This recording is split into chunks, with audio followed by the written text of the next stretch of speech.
Variables are an integral part to any programming language, and Python's no exception.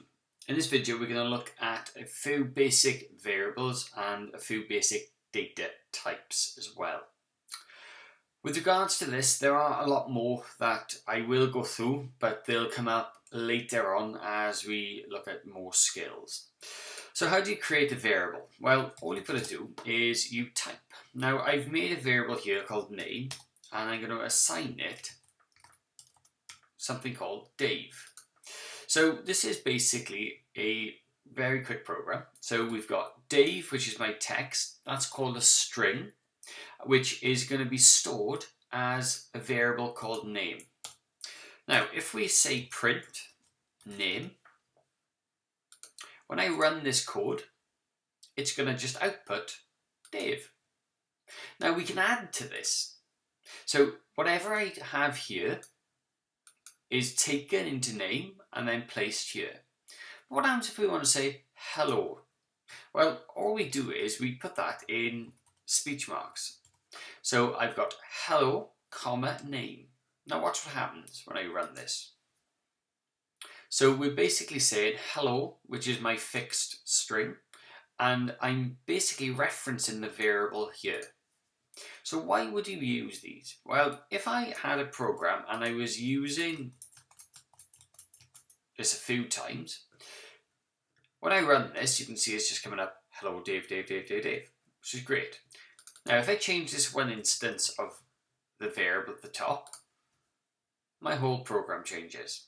So sometimes when you write programs, you will assign it a variable and then you're going to reference that variable throughout. And as we write more complex programs, you'll see that we'll make a variable right at the start and then we'll use that variable throughout.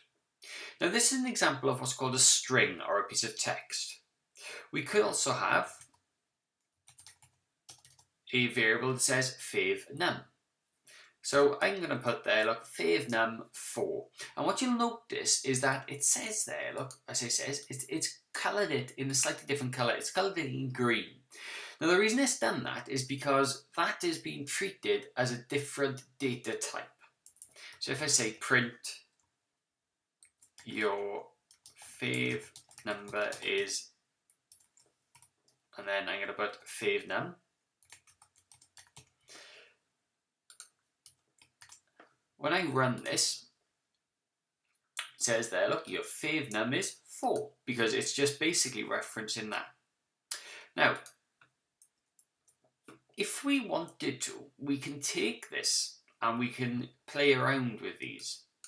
So, if I put new num equals favnum plus 5 as an example, and then we go print your new number is, you know what happened there, print your new number is, and then we'll put new num. When I play this video, it says there, look, your new number is 9. Why? Well, it's taken my original favnum, I've added 5 to it to create a new variable called new number. Okay, and then I'm referencing that new number here. Now we can do a number of different operations. I've got a plus here. What happens if I do a minus? Well, that's fine, that'll work. So it says now my new number is -1. If I wanted to, I could do a divide, and if we play that again, we've got 0.8, and again we can do a multiplication, because you've got all the same sort of rules as with maths. Alright, so if you use brackets, you will be, obviously whatever you put in the brackets will play first. Now, we have got that now, quite simply adding up a number, or multiplying a number in this case. What happens if we change this to be a 4, but can you see there, look, it's treating that 4 as a string. So when we run this program, it says there, look, 4, 4, 4, 4, 4. Because what it's done is it's multiplied whatever's there 5 times. Watch what happens now if I change my fave number to Jim.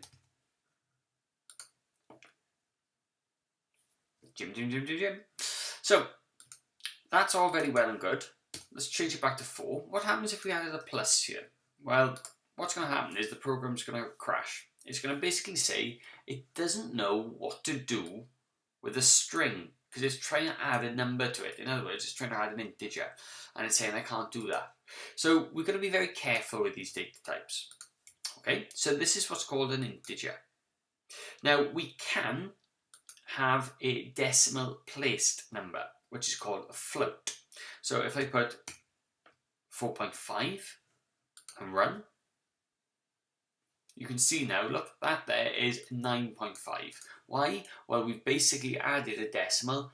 It's gone from an integer, which is a whole number, to something called a float, which is a floating point number, which can have a decimal place. Now, as I said earlier, there's a number of other different data types, but we're not going to touch them in this video. We will look at them in later videos. One last thing that you can do, you can reuse variables. Now, I don't typically like doing this because you essentially can get a little bit confused, okay? Unless, obviously, you need to update, say, a total. See this example here, if I put favenum, so bear with me on this one, now I'll explain what's happening. We have, to make things easy, let me delete this top part here. We've got 4.5 equals favenum, and then it says your favourite number is favenum, fine. I'm then adding 5 to favenum and then saving it back as favenum. And then I'm outputting favenum again. Now this essentially is where we are reusing a variable. So I'm not making a new variable, but I'm overwriting it, okay? Because a variable can be overwritten as many times as we want. So this is a quick introduction to variables. On our Moodle, there is a few tasks under the variables and inputs, they're all here, and these then will be shown to you as well, okay? Try the tasks, have a look at them, and give them a go. If you need any help, let me know.